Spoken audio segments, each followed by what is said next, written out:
nhaទាំងអស់គ្នានៅក្នុងថ្ងៃនេះខ្ញុំមកធ្វើផាក់ឡូវញ៉ាំជាមួយនឹងជ្រក់ហើយសាច់ដែលខ្ញុំប្រើ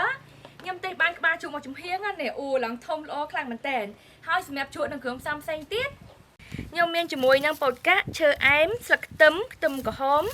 ខ្ទឹមសដែងខ្ញីក្រូចឆ្មាត្រសក់ការ៉ុតហើយនឹងម្ទេសទុំតោះចាប់ផ្ដើមធ្វើជាមួយខ្ញុំទាំងអស់គ្នាដំបូងឡើយខ្ញុំចាប់ផ្ដើមលាងក្បាលជ្រក់របស់យើងឲ្យស្អាតសិនណា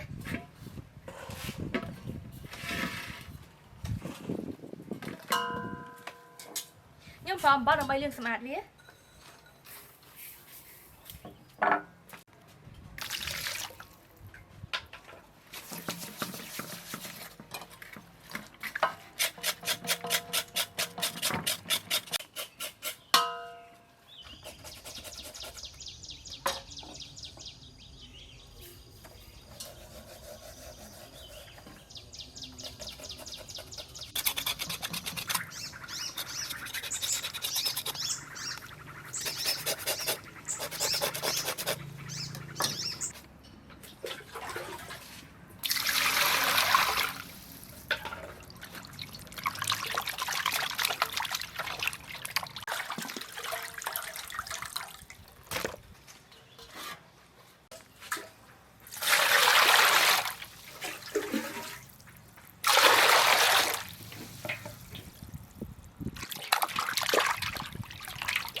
ឡូវនេះខ្ញុំចាប់ផ្ដើមដាក់ធ្វើផាក់ឡូវណា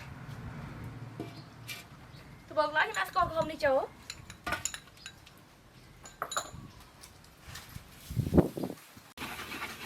ស្កររបស់យើងបានឡើងជើងក្រងហើយខ្ញុំដាក់ជាមួយពោតកាក់ឈើអែមម្ទេសហើយខ្ទឹមសនេះចូល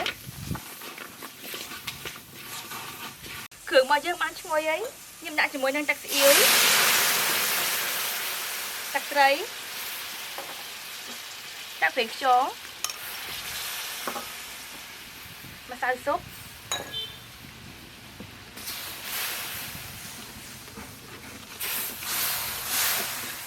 ចាក់ទឹកចូល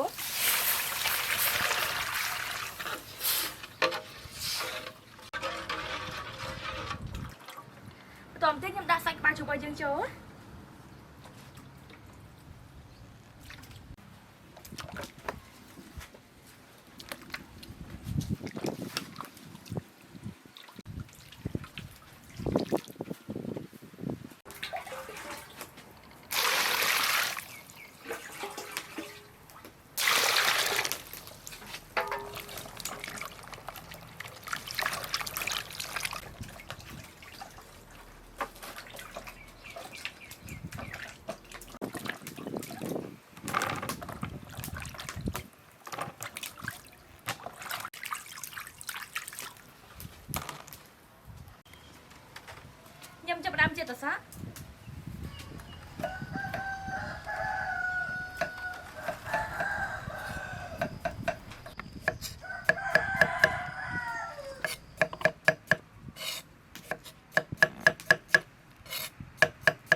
ធ្វើជ្រក់ខ្ញុំមានជាមួយការ៉ុតហើយនឹងត្រសក់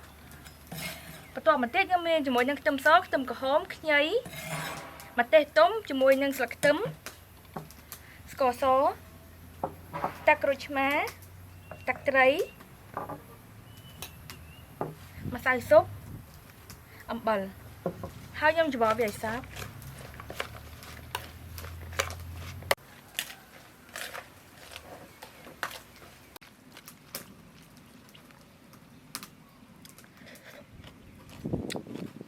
ជ្រក់របស់យើងរសជាតិមកល្មមឆ្ងាញ់ណាស់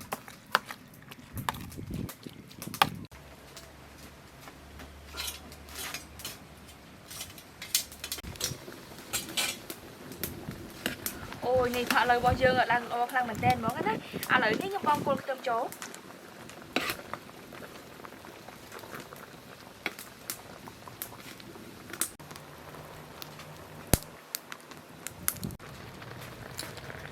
ផាក់លើរបស់យើងបានឆ្អិនមកល្មមណាឥឡូវនេះខ្ញុំស្រង់វាឡើង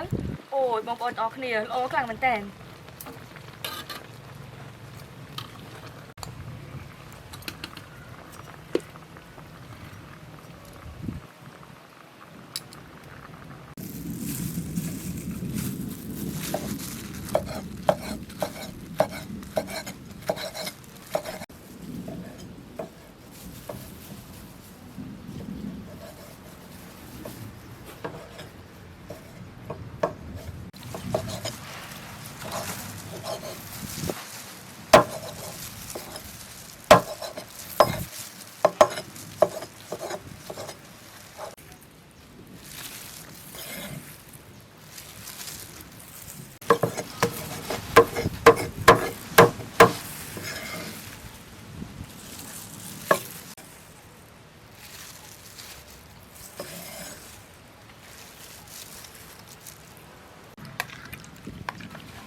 ឥឡូវញ៉ាំជាមួយនឹងជ្រក់របស់យើងរួចរាល់ហើយតើញ៉ាំជាមួយខ្ញុំទាំងអស់គ្នាអូយឡើងតំណងខ្លាំងមែនតើ